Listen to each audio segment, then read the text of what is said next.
So in terms of, rather than me coming up with, you know, improved versions of that slide I was trying to show you guys last time, people should really refer to this textbook. And it has a bunch of these things just explained a bit more explicitly. So what I'm going to do is go through a slide deck that they have associated with their textbook.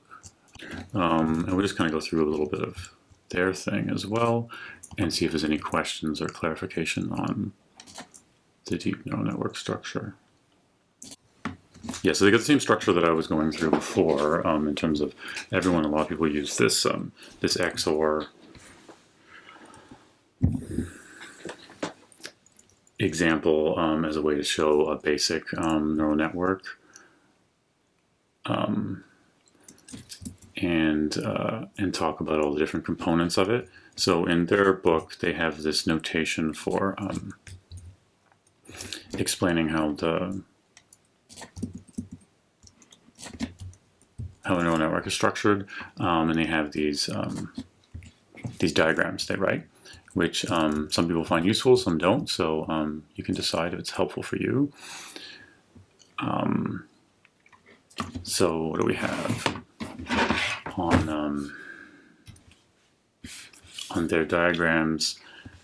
What do they have? Obviously, these are yeah. So what would happen if I wasn't prepared? So, okay.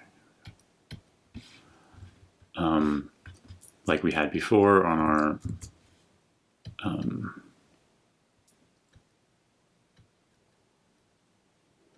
why is it so thin?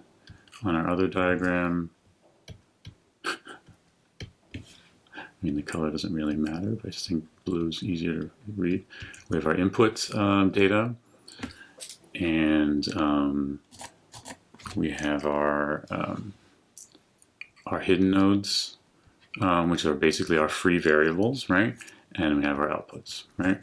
And so they kind of explicitly write them this way as a diagram where each of these could be those sigmoid neural units, or they could be any function that you're going to define with those different components. And they have two forms of writing these diagrams. If you're looking through their textbook, they'll explicitly expand them out. So this would literally be a network with one hidden layer, and the hidden layer having two nodes with two inputs, explicitly showing every input and every node. But then you can collapse them down, and this is just the collapsed version, where each of these is these are all vectors, and the size of it could be depending on how many hidden nodes there are, right? And then we've got our weights, our weight vectors for each one. So there's a weight attaching to every one of these outputs, and there's also weights going from the inputs to the hidden layer. Right, so this example they're showing here in the textbook example is for trying to solve this XOR problem. So you could have an explicit network that basically carves out enough space to get this right, and it's kind of the minimal one you could design.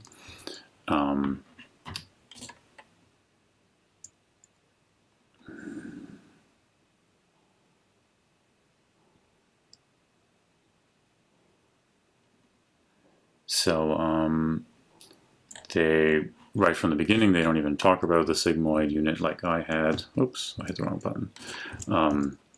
They just talk about this RLU, rectified linear activation.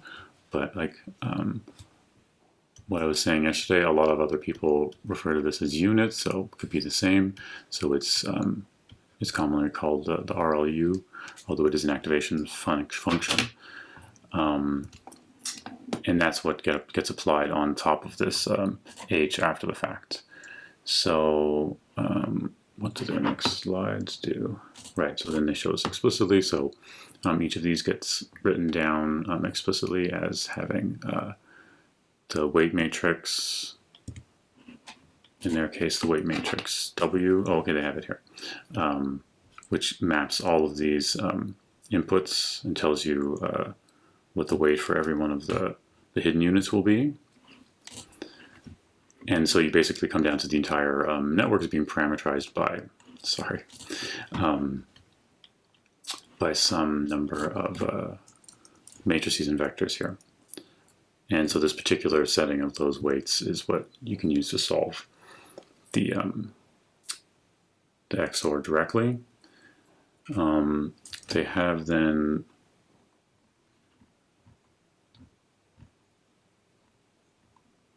okay, so that's later. Yeah, so this is using this as an example. It's a bit weird back to front thing, I think, the way they're showing this, but I guess they're just grabbing all the different components that are put into a neural network first, and then showing how they piece together. So we'll just go with it in their order for now. So what we have then specifying that structure is the model, right? So saying what do I think the number of nodes and variables I need to represent something are going to be. And it's going to learn those particular weights. That gives you the model, the architecture plus the weights you got. But you're also going to need a cost function, which is what you're going to use to train it, right? And so designing a cost function is kind of one of the more critical things, or picking the right one. And so the kind of simple one that in my slides yesterday we're showing as error is often, it comes from error or the mean squared error, but then it's represented as this cross entropy loss function. And so in their book they don't say loss very much, but this will often be called the loss function, which is related to the error as well. But what we're basically trying to say is like, how well is the model doing on that data, on the labels, predicting the labels given the data, right? So if you link back to the parameter estimation stuff we had before, earlier in the course, if you like logistic regression and map and MLE methods where you can do this explicitly, you have some parameters, you're trying to build a model that picks the label, it gives you a probability of the right label given the data, and that's what you're trying to optimize, right? So you're trying to optimize the expected value of this. In deep learning, we're usually doing the expected value of the log of this probability and the negative, because mathematically that helps set it up as something that you can take the gradient of, and then you're following gradients. So if you're following the positive signals in the gradient of this function, then you're improving the performance, right? Because you're basically trying to reduce this loss, right? So basically, I guess, yeah, the higher this is, the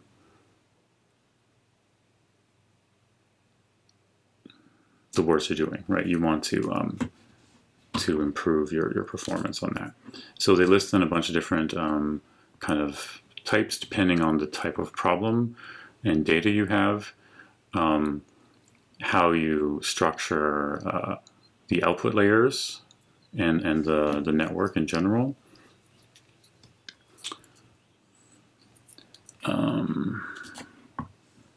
Guess in the output layer they're not showing it explicitly.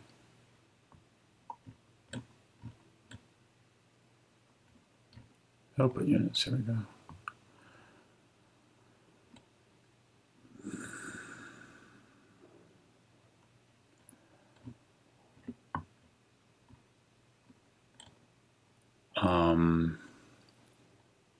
Right. So if we had our sigmoid unit, I lost my pen, which we often, oh, my pen's upside down, that's why. When we have our last layer, we're talking about the output layer, you're talking about this thing that gives you the final label, and you're going to have some function here, right? In our thing with the original version of it, we said it was a sigmoid function. And when you're doing that here, you're going to be having the weights that come from that last layer, from the last hidden layer you have, plus some bias term, which you always have to have to kind of offset it. And then the question is, what's the what's the output layer function that you're going to use here, right? And so that's what this is answering, this column. And so sigmoids can still be used for like binary things, for simple models. We're doing classification. A lot of times we're going to do softmax, which is really just trying to get a probabilistic function that turns the data into probability. And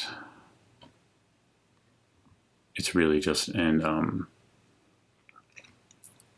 exponential of that. Maybe I have it listed here in their textbook too. Oh, here we go.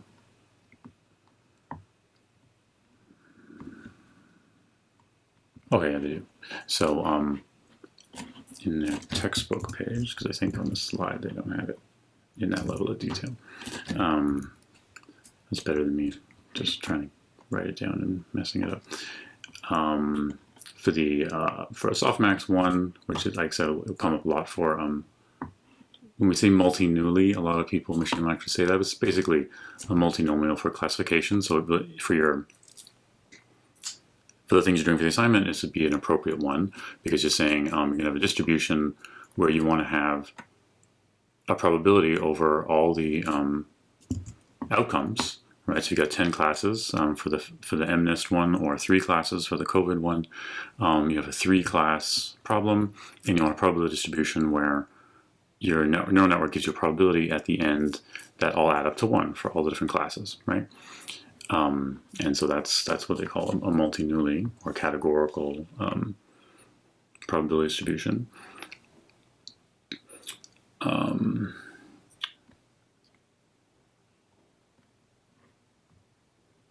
So they're using this approach for it. So that last layer gives you your outputs, right? So in the last layer of the neural net, you're going to have the hidden weights and your hidden layers and your weights, and you're going to get the Z output. But then you want to basically apply something additional to that. And so we'll often basically add a new thing on the end, which gives us this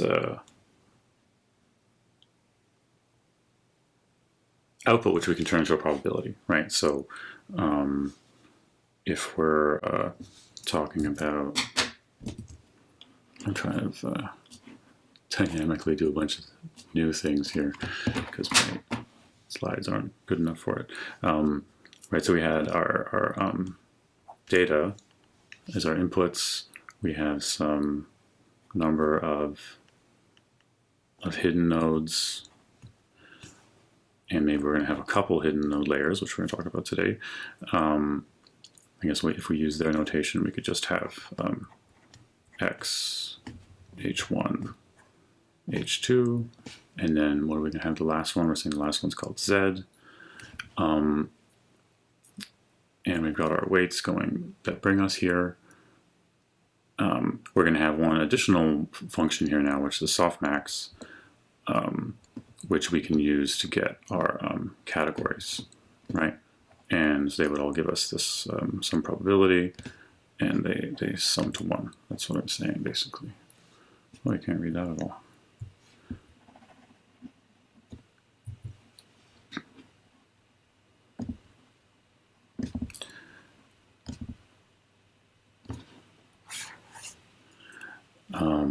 This is more of a full notation of it, right? So, so that's just another one of these output possible values. And like we said, everything has to be differentiable. So this is differentiable because we just have the exponential distribution there, and we take the log and take derivatives of those.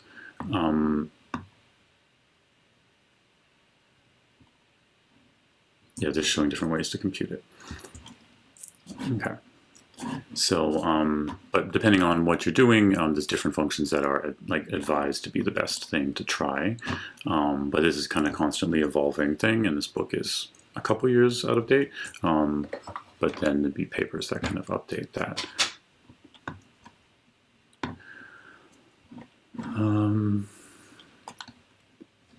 Okay, so I don't know what they're trying to get at with these slides, so I'm not going to try to explain it. I think they're just trying to show that it worked. As you get more data, you can distinguish the three different classes. That is probably what they were showing, right? So as, oh, I have the figure here, okay. I can just show it because then you can see the description.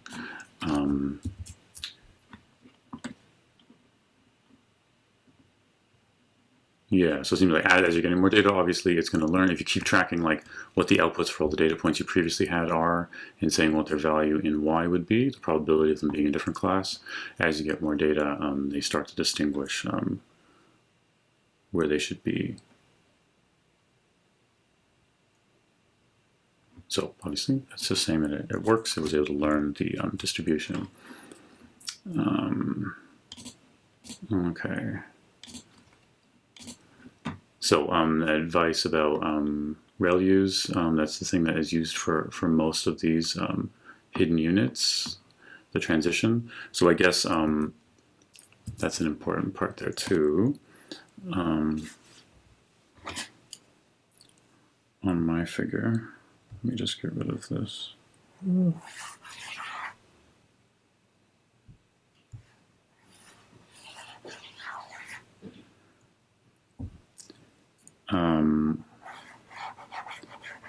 That the